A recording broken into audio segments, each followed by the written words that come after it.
ಕೈಪಟ್ಟದ ಬಡಿದಾಟ ಬಹಳ ರೋಚಕ ಘಟ್ಟವನ್ನ ತಲುಪಿರುವಂತದ್ದು. ಅದರಲ್ಲೂ ಡಿಸಿಎಂ ಡಿಕೆ ಶಿವಕುಮಾರ್ ಅವರನ್ನ ಇವತ್ತು ಸಚಿವ ಪ್ರಿಯಾಂಕ್ ಖರ್ಗೆ ಭೇಟಿಯಾಗಿದ್ದಾರೆ. ಪ್ರತಿ ಭೇಟಿ ಪ್ರತಿ ಸಭೆ ಕುತೂಹಲವನ್ನ ಹೆಚ್ಚಿಸ್ತಾ ಇದೆ. ಸದಾಶಿವನಗರದಲ್ಲಿರುವಂತಹ ಡಿಕೆ ಶಿವಕುಮಾರ್ ನಿವಾಸಕ್ಕೆ ಭೇಟಿ ಕೊಟ್ಟಂತಹ ಸಚಿವ ಪ್ರಿಯಾಂಕ್ ಖರ್ಗೆ ಸಮಾಲೋಚನೆ ನಡೆಸಿದ್ದಾರೆ. ರಾಹುಲ್ ಗಾಂಧಿ ಅವರೊಂದಿಗೆ ಭೇಟಿಯ ಬಳಿಕ ಎರಡೂ ನಾಯಕರುಗಳ ಜೊತೆಗೆ ಡಿಸಿಎಂ ಮತ್ತು ಸಿಎಂ ಜೊತೆಗೆ ಮಾತುಕತೆ ನಡೆಸಿ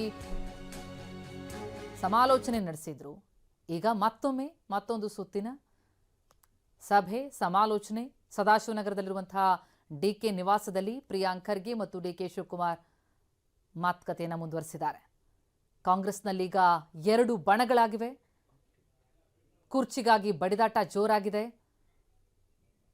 ಇಲ್ಲಿವರೆಗೂ ಕೂಡ ತೆರೆ ಮರೆಯಲ್ಲಿ ಆಗ್ತಾ ಇದ್ದಂತಹ ಆಟ ಈಗ ನೇರವಾಗಿ ಕಾಣಿಸ್ತಾ ಇದೆ. ಮುಖ್ಯಮಂತ್ರಿ ಬದಲಾವಣೆಯಾಗತ್ತಾ? ಬದಲಾವಣೆಗೆ ಯಾವುದೇ ಕಾರಣನೇ ಇಲ್ಲ ಅಂತ ಸಿಎಂ ಬಣ ವಾದ ಮಾಡ್ತಾ ಇದ್ರೆ, ಕೊಟ್ಟ ಮಾತಿಗೆ ತಕ್ಕಂತೆ ನಡ್ಕೊಳ್ಬೇಕು ಎನ್ನುವ ವಾದ ಡಿಕೆ ಬಣದ್ದು. ಈ ಪಟ್ಟದ ಆಟದಲ್ಲಿ ಈಗ ಹೈಕಮಾಂಡ್ ತೀರ್ಮಾನ ಏನು ಅನ್ನೋದು ಸದ್ಯದ ಕುತೂಹಲ. ಪ್ರಿಯಾಂಕ್ ಖರ್ಗೆ ಡಿಕೆ ಜೊತೆ ಸಮಾಲೋಚನೆ ನಡೆಸಿದ್ದಾರೆ.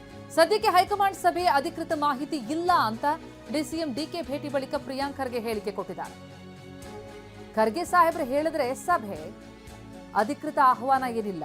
ಎಐಸಿಸಿ ಅಧ್ಯಕ್ಷರ ಕರೆದ್ರೆ ಎಲ್ಲರೂ ಹೋಗ್ತಾರೆ. ಹೈಕಮಾಂಡ್ ನಾಯಕರಿಗೆ ಸಮಯದ ಪ್ರಜ್ಞೆ ಇದೆ.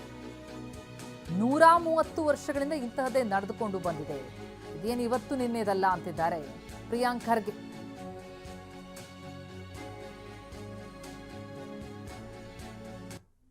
ಸಮಯದ ಪ್ರಜ್ಞೆ ಹೈಕಮಾಂಡಿಗೆ ಇದೆ. ಸಂದರ್ಭ ಸನ್ನಿವೇಶ ನೋಡ್ಕೊಂಡು ಅವ್ರು ಕರೀತಾರೆ. ಇದೇನು ಹೊಸದ ಹೇಳಿ? 130 ವರ್ಷದಿಂದ ನಮ್ಮ ಪಕ್ಷ ನಡ್ಕೊಂಡು ಬಂದಿದೆ. ಯಾವಾಗ ಏನು ಮಾಡಬೇಕು, ಯಾವಾಗ ಎಲ್ಲಿ ಇಂಟರ್ವೆನ್ಷನ್ ಮಾಡಬೇಕು ಮಾಡ್ತಾರೆ. ಅಧಿಕೃತವಾದಂಥ ಆಹ್ವಾನ ಇರ್ಬೋದು ಅಥವಾ ಹೇಳಿಕೆಯನ್ನು ಇನ್ನು ಯಾರು ನೀಡಿಲ್ಲ.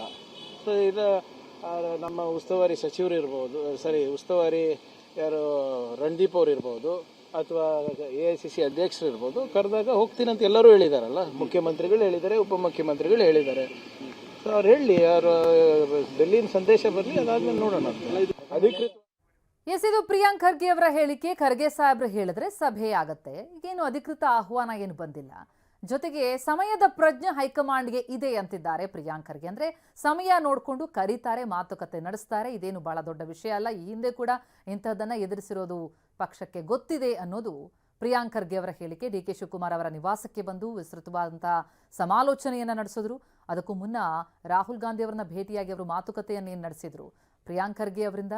ಅಂದ್ರೆ ಅವರು ಒಂದು ರೀತಿಯಲ್ಲಿ ಎರಡೂ ಬಣಗಳಲ್ಲೂ ಗುರುತಿಸ್ಕೊಳ್ಳದೆ ಒಂದು ನ್ಯೂಟ್ರಲ್ ಆಗಿರುವಂತಹ ನಾಯಕ. ಹಾಗಾಗಿ ಅವರಿಂದ ರಾಜ್ಯದ ಸ್ಥಿತಿಗತಿ ಬಗ್ಗೆ ರಾಹುಲ್ ಸಂಪೂರ್ಣವಾದಂಥ ಮಾಹಿತಿಯನ್ನು ಪಡ್ಕೊಂಡಿದ್ರು. ಈಗ ಹೈಕಮಾಂಡ್ ಏನು ನಿರ್ಧಾರಕ್ಕೆ ಬರುತ್ತೆ ಎನ್ನುವಂಥ ಕುತೂಹಲ ಒಂದು ಕಡೆಯಾದರೆ, ಎರಡೂ ಬಣದಲ್ಲೂ ಕೂಡ ಒತ್ತಡ ತಂತ್ರಗಾರಿಕೆ ಮುಂದುವರಿತಾ ಇದೆ. ಸ್ಟ್ರಾಟಜಿಗಳನ್ನ ಮುಂದುವರಿತಾ ಇದೆ. ಕೊಟ್ಟ ಮಾತಿಗೆ ತಕ್ಕಂತೆ ನಡ್ಕೊಳ್ಬೇಕು ಅನ್ನುವಂಥದ್ದು ಡಿಕೆ ಬಣದ ವಾದ ಆಗಿದೆ. ಇನ್ನು ಸಿದ್ದರಾಮಯ್ಯ ಪರವಾಗಿ ಕೂಡ ಬ್ಯಾಟಿಂಗ್ ಮುಂದುವರಿತಾ ಇದೆ. KH ಮುನಿಯಪ್ಪ ಅವರ ನಿವಾಸದಲ್ಲಿ breakfast meeting. BK Hariprasad breakfast meeting. AICC secretary PV Mohan ಕೂಡ ಭಾಗಿಯಾಗಿದ್ದಾರೆ. ಬ್ರೇಕ್ಫಾಸ್ಟ್ ಮೀಟಿಂಗ್, ಡಿನ್ನರ್ ಮೀಟಿಂಗ್ಗಳು ಬಹಳ ಜೋರಾಗಿದೆ ಕಾಂಗ್ರೆಸ್ ಬಣದಲ್ಲಿ. ಸಿದ್ದರಾಮಯ್ಯ ಪರವಾಗಿ ಕೂಡ ಬ್ಯಾಟಿಂಗ್ ಮುಂದುವರಿತಾ ಇದೆ. KH ಮುನಿಯಪ್ಪ ಅವರ ನಿವಾಸದಲ್ಲಿ ನಡೆದಿರುವಂತಹ ಬ್ರೇಕ್ಫಾಸ್ಟ್ ಸಭೆ ಇದು. BK Hariprasad, AICC secretary PV Mohan ಕೂಡ ಭಾಗಿಯಾಗಿದ್ದಾರೆ. ಮುಖ್ಯಮಂತ್ರಿ ಬದಲಾವಣೆಗೆ ಒಪ್ಪಿಗೆ ಇಲ್ಲ ಸಿಎಂ ಬಣದಲ್ಲಿ. ಅದರಲ್ಲೂ ಕೂಡ ಅಹಿಂದ ಅಸ್ತ್ರ ಪ್ರಯೋಗ ಆಗ್ತಾ ಇದೆ. ಬದಲಾವಣೆಯಾಗೋದೇ ಆದರೆ ಅಹಿಂದ ವರ್ಗಕ್ಕೆ ಸಿಗಬೇಕು ಎನ್ನುವಂತಹ ಕೂಗು ಅಲ್ಲಿದೆ. ಹೀಗಾಗಿ ಒಬ್ಬರಾದ ಮೇಲೆ ಒಬ್ಬರು ನಾಯಕರು ಮೀಟಿಂಗ್ ಮೇಲೆ ಮೀಟಿಂಗ್ ನಡೆಸ್ತಾ ಇದ್ದಾರೆ. ಜೊತೆಗೆ ಸರ್ಕಾರ ಮತ್ತು ರಾಜಕೀಯ ಅಸ್ಥಿರತೆಗೆ ಕಾರಣ ಆಗ್ಬಿಡುತ್ತೆ ಒಂದೊಮ್ಮೆ ನಾಯಕತ್ವ ಬದಲಾವಣೆಯಾದರೆ ಎನ್ನುವ ಒಂದು ಅಭಿಪ್ರಾಯ ಸಿಎಂ ಬಣದಲ್ಲಿರುವಂಥದ್ದು. ಇನ್ನು ಪಟ್ಟದ ಆಟಕ್ಕೆ ಬ್ರೇಕ್ ಹಾಕೋದಕ್ಕೆ ಹೈಕಮಾಂಡ್ ಭಾರಿ ಸರ್ಕಸ್ ನಡೆಸ್ತಾ ಇದೆ. ಇವತ್ತು ಅಥವಾ ನಾಳೆ ಮಹತ್ವದ ಸಭೆ ನಡೆಸುವಂತಹ ಸಾಧ್ಯತೆಗಳಿವೆ. ಮಲ್ಲಿಕಾರ್ಜುನ ಖರ್ಗೆ, ರಾಹುಲ್ ಗಾಂಧಿ, ವೇಣುಗೋಪಾಲ್ 3 ನಾಯಕರು ಸೇರಿ ಸಭೆ ಮಾಡುವಂತಹ ಸಾಧ್ಯತೆ ಇದೆ. ನಿನ್ನೆ ಸಂಜೆಯಿಂದ ಸಭೆ ನಡೀತು. ಅಲ್ಲಿ ಈ ಪಟ್ಟದ ವಿಚಾರ ಪ್ರಸ್ತಾಪ ಆಗಿಲ್ಲ. ನಿನ್ನೆಯ ಸಭೆಯಲ್ಲಿ ರಾಜ್ಯದ ವಿದ್ಯಮಾನಗಳ ಬಗ್ಗೆ ಚರ್ಚೆನೇ ಆಗಿಲ್ಲ. ಬಿಹಾರದಲ್ಲಿ ಕಾಂಗ್ರೆಸ್ ಹೀನಾಯ ಸೋಲನ್ನು ಕಂಡಿತು. ಆ ಬಗ್ಗೆ ನಿನ್ನೆಯ ಸಭೆಯಲ್ಲಿ ಚರ್ಚೆಯಾಗಿರೋದು. ರಾಜ್ಯದಲ್ಲಿ ರಾಜಕೀಯ ಮೇಲಾಟ, ಕುರ್ಚಿ ಕಾದಾಟ ಬಹಳ ಜೋರಾಗಿದ್ರೂ ಕೂಡ ಹೈಕಮಾಂಡ್ ಮಟ್ಟದಲ್ಲಿ ಈ ವಿಚಾರವಾಗಿ ನಿನ್ನೆ ಚರ್ಚೆಯಾಗಿಲ್ಲ. ಎಸ್, ರಾಜ್ಯದಲ್ಲಿ ಆಗ್ತಾ ಇರುವಂತಹ ಬೆಳವಣಿಗೆ ಕುರಿತಂತೆ ಇನ್ನಷ್ಟು ಡೀಟೇಲ್ಸ್ ನೀಡ್ತಾರೆ ನಮ್ಮ ಪ್ರತಿನಿಧಿ ಪ್ರಸನ್ನ. ಈಗ ಸಂಪರ್ಕದಲ್ಲಿದ್ದಾರೆ. ಪ್ರಸನ್ನ, ಕುರ್ಚಿ ಕಾದಾಟ ಯಾವಾಗ ಕ್ಲೈಮ್ಯಾಕ್ಸ್ ಅನ್ನೋದು ಇನ್ನೂ ಕ್ವಶನ್ ಮಾರ್ಕ್. ಆ ಮಧ್ಯೆ ನಡೀತಾ ಇರುವಂತಹ ಒಂದಾದ ಮೇಲೊಂದು ಸಭೆಗಳಿದೆಯಲ್ಲ, ಅದು ಕುತೂಹಲವನ್ನ ಹೆಚ್ಚಿಸ್ತಾ ಇದೆ.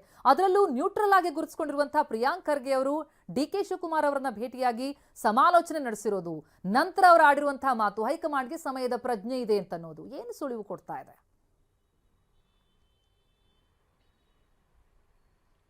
ಪ್ರತಿಮಾ, ಇದೀಗ ಕರ್ನಾಟಕದ ಗೊಂದಲಗಳನ್ನ ಬಗೆಹರಿಸೋದಕ್ಕೆ ಹೈಕಮಾಂಡ್ ತಕ್ಷಣಕ್ಕೆ ಒಂದು ನಿರ್ಧಾರವನ್ನ ತೆಗೆದುಕೊಳ್ಬೇಕು ಅನ್ನುವಂತ ಒತ್ತಡ ಕೇಳಿ ಬಂದರೂ ಕೂಡ ಹೈಕಮಾಂಡ್ ಯಾಕೋ ಆತುರದ ನಿರ್ಧಾರವನ್ನ ತೆಗೆದುಕೊಳ್ಳುವಂತಹ ಸ್ಥಿತಿಯಲ್ಲಿ ಇಲ್ಲ. ನಿನ್ನೆಯೂ ಕೂಡ ಎಐಸಿಸಿಯ ಮಟ್ಟದಲ್ಲಿ ಒಂದು ಚರ್ಚೆಯಾಗಿ ದಿನಾಂಕ ನಿಗದಿಯಾಗಬಹುದು, ಮುಖ್ಯಮಂತ್ರಿ ಮತ್ತು ಉಪಮುಖ್ಯಮಂತ್ರಿಗಳಿಗೆ ದೆಹಲಿಗೆ ಕರೆ ಬರಬಹುದು ಅನ್ನುವಂತ ನಿರೀಕ್ಷೆಯನ್ನು ಇಟ್ಕೊಳ್ಳಾಗಿತ್ತು. ಆದ್ರೆ ತಡರಾತ್ರಿಯ ತನಕವೂ ಕೂಡ ಯಾವುದೇ ರೀತಿಯ ಸಂದೇಶ ಬಂದಿಲ್ಲ. ಯಾಕೆಂದ್ರೆ ಬಿಹಾರದ ಫಲಿತಾಂಶದ ಪರಿಣಾಮಗಳ ಬಗ್ಗೆ ಮತ್ತು ಆ ಸೋಲಿನ ಪರಾಮರ್ಶೆಯ ಸುದೀರ್ಘ ಚರ್ಚೆಯನ್ನ ಹೈಕಮಾಂಡ್ ನಡೆಸದೇ ಹೊರತು ಕರ್ನಾಟಕದ ಸದ್ಯದ ಪರಿಸ್ಥಿತಿಗಳ ಬಗ್ಗೆ ರಾಹುಲ್ ಗಾಂಧಿ ಅವರು ಮನಬಿಚ್ಚಿ ಮಾತನಾಡೋದಕ್ಕೆ ನಿನ್ನೆ ಯಾಕೋ ಮನಸ್ಸು ಮಾಡಿದಂತೆ ಕಾಣಿಸ್ತಾ ಇಲ್ಲ. ಬಹುತೇಕ ನಾಳೆ ಅಥವಾ ನಾಡಿದ್ದು ಒಂದು ಸಮಯಾವಕಾಶವನ್ನ ನಿಗದಿಪಡಿಸಿಕೊಂಡು ಹೈಕಮಾಂಡ್ ನಾಯಕರು ಚರ್ಚೆಯನ್ನ ಮಾಡಿ ಒಂದು ದಿನಾಂಕವನ್ನ ಮತ್ತೆ ನಿಗದಿ ಮಾಡುವಂತಹ ಸಾಧ್ಯತೆಗಳಿದ್ದಾವೆ. ಒಂದು ಸಿದ್ದರಾಮಯ್ಯ ಮತ್ತು ಡಿ.ಕೆ. ಶಿವಕುಮಾರ್ ಇಬ್ಬರ ಪರವಾದಂತಹ ವಾದಗಳು ಪ್ರತಿವಾದಗಳು ಜೋರಾಗಿ ನಡೀತಾ ಇದ್ದಾವೆ. ಕರ್ನಾಟಕದಲ್ಲಿ ಆಗ್ತಾ ಇರುವಂತಹ ಬೆಳವಣಿಗೆಗಳ ಬಗ್ಗೆ ಹೈಕಮಾಂಡ್ ಕಂಪ್ಲೀಟ್ ಆದಂತಹ ಮಾಹಿತಿಯನ್ನ ತರಿಸ್ಕೊಂಡ್ರು ಕೂಡ ಒಂದು ನಿರ್ಧಾರವನ್ನ ಪ್ರಕಟ ಮಾಡುವಂತಹ ವಿಷಯದಲ್ಲಿ ಯಾಕೋ ಒಂದು ಅಂತಿಮ ತೀರ್ಮಾನಕ್ಕೆ ಬಂದಂತೆ ಕಾಣಿಸ್ತಾ ಇಲ್ಲ. ಇದೀಗ ಕೆ.ಎಚ್. ಮುನಿಯಪ್ಪ ಅವರ ನಿವಾಸಕ್ಕೆ ಬಿ.ಕೆ. ಹರಿಪ್ರಸಾದ್ ಅವರು ಹೋಗಿದ್ದಾರೆ. ಎಸಿಸಿ ಅಧ್ಯಕ್ಷ ಮಲ್ಲಿಕಾರ್ಜುನ್ ಖರ್ಗೆ ಅವರ ಪುತ್ರ ಆಗಿರುವಂತಹ ಪ್ರಿಯಾಂಕ್ ಖರ್ಗೆ ಅವರು ಡಿ.ಕೆ. ಶಿವಕುಮಾರ್ ಅವರನ್ನ ಭೇಟಿಯಾಗಿ ಸುದೀರ್ಘವಾದಂತಹ ಮಾತುಕತೆಯನ್ನು ನಡೆಸಿದ್ದಾರೆ. ಪ್ರಿಯಾಂಕ್ ಖರ್ಗೆ ಅವರು ಹೈಕಮಾಂಡ್ ಮಟ್ಟದಲ್ಲಿ ಇದೀಗ ತಮ್ಮದೇ ಆದಂತಹ ಚಾಪನ್ನ ಹೊಂದಿರುವಂತಹ ಕಾರಣಕ್ಕೋಸ್ಕರ ಮತ್ತು ರಾಜ್ಯದ ವಸ್ತುಸ್ಥಿತಿಯ ಬಗ್ಗೆ ಅಂಕಿ ಅಂಶಗಳ ಸಮೇತ ರಾಹುಲ್ ಗಾಂಧಿ ಅವರ ಗಮನಕ್ಕೂ ಕೂಡ ಪ್ರಿಯಾಂಕ್ ಖರ್ಗೆ ಅವರು ವಿಷಯವನ್ನ ತಂದಿರುವಂತಹ ಕಾರಣಕ್ಕೋಸ್ಕರ ಡಿ.ಕೆ. ಶಿವಕುಮಾರ್ ಮತ್ತು ಪ್ರಿಯಾಂಕ್ ಖರ್ಗೆ ಅವರ ಭೇಟಿ ಸಹಜವಾಗಿ ಮಹತ್ವವನ್ನು ಪಡೆದುಕೊಳ್ಳುತ್ತೆ. ಇನ್ನೊಂದು ಕಡೆ ಸಿದ್ದರಾಮಯ್ಯ ಅವರನ್ನ ಮತ್ತಷ್ಟು ಬಲಪಡಿಸಬೇಕು ಅನ್ನುವಂತಹ ನಿಟ್ಟಿನಲ್ಲಿ ತೆರೆಮರೆಯ ಕಸರತ್ತುಗಳು ಹಾಗೆ ಮುಂದುವರೆದಿದ್ದಾವೆ. ನಿನ್ನೆ ಸತೀಶ್ ಜಾರಕಿಹೊಳಿ ಅವರನ್ನ ಭೇಟಿಯಾಗಿದ್ದಂತಹ ಬಿ.ಕೆ. ಹರಿಪ್ರಸಾದ್ ಅವರು ಇದೇ ಅಂಶವನ್ನ ಪ್ರಸ್ತಾಪವನ್ನು ಮಾಡಿದ್ರು. SC ST ಮತ್ತು OBC ವರ್ಗ ಗಟ್ಟಿಯಾಗಿ ನಿಂತರೆ ಮಾತ್ರ ಕರ್ನಾಟಕದ ಕಾಂಗ್ರೆಸ್ಗೆ ಭವಿಷ್ಯ ಇದೆ ಅನ್ನುವಂಥದ್ದನ್ನ ಸತೀಶ್ ಜಾರಕಿಹೊಳಿ ಅವರ ಗಮನಕ್ಕೆ ತಂದಂತಹ ಬಿ.ಕೆ. ಹರಿಪ್ರಸಾದ್ ಅವರು ಇವತ್ತು ದಲಿತ ನಾಯಕರಾಗಿರುವಂತಹ ಕೆ.ಎಚ್. ಮುನಿಯಪ್ಪ ಅವರ ನಿವಾಸಕ್ಕೆ ಬಂದು ಬ್ರೇಕ್ಫಾಸ್ಟ್ ಮೀಟಿಂಗ್ ಮಾಡ್ತಾ ಇದ್ದಾರೆ. ಅಲ್ಲಿ ಮಾಜಿ ಸಚಿವ ಎಚ್ ಆಂಜನೇಯ ಅವರು, ಸಿದ್ದರಾಮಯ್ಯ ಅವರ ಆಪ್ತರು ಅವರು ಕೂಡ ಜೊತೆಗೂಡಿದ್ದಾರೆ. ಮುಂದಿನ ದಿನಗಳಲ್ಲಿ ದಲಿತ ಸಿಎಂ ಅನ್ನುವಂತಹ ಕೂಗು ದೊಡ್ಡ ಮಟ್ಟಿಗೆ ಸದ್ದು ಮಾಡುವಂತಹ ಸಾಧ್ಯತೆಗಳನ್ನ ತಳ್ಳಿ ಹಾಕೋದಕ್ಕೆ ಆಗೋದಿಲ್ಲ. ಯಾಕೆಂದ್ರೆ ಇಬ್ಬರು ಮದಗಜಗಳು ಸಿದ್ದರಾಮಯ್ಯ ಮತ್ತು ಡಿ.ಕೆ. ಶಿವಕುಮಾರ್ ಇವರನ್ನ ನಿಯಂತ್ರಣ ಮಾಡೋದಕ್ಕೆ ಹೊರಟಂತಹ ಹೈಕಮಾಂಡ್ ಎಲ್ಲ ಒಂದ್ ಕಡೆ ದಲಿತ ಸಿಎಂ ಕೂಗಿಗೆ ಮತ್ತಷ್ಟು ಪುಷ್ಟಿಯನ್ನ ಕೊಟ್ಟರು ಕೂಡ ಆಶ್ಚರ್ಯ ಪಡಬೇಕಾಗಿಲ್ಲ. ಇಂಥ ಸಂದರ್ಭದಲ್ಲಿ ಒಂದೊಂದು ಭೇಟಿಗೂ ಕೂಡ ಒಂದೊಂದು ರೀತಿಯ ಮಹತ್ವ ಬಂದೇ ಬರುತ್ತೆ. ಇದೀಗ ಹರಿಪ್ರಸಾದ್ ಮತ್ತು ಮುನಿಯಪ್ಪ ಅವರ ಭೇಟಿ ಕೂಡ, ಬ್ರೇಕ್ಫಾಸ್ಟ್ ಮೀಟಿಂಗ್ ಕೂಡ ಅದೇ ಕಾರಣಕ್ಕೋಸ್ಕರ ಸಾಕಷ್ಟು ಮಹತ್ವವನ್ನು ಪಡೆದುಕೊಳ್ತಾ ಇದೆ. ಒಂದು ಹೈಕಮಾಂಡ್ ನಾಯಕರ ಮೇಲೆ ಒತ್ತಡ ಸಹಜವಾಗಿಯೇ ಕ್ರಿಯೇಟ್ ಆಗ್ತಾ ಇದೆ.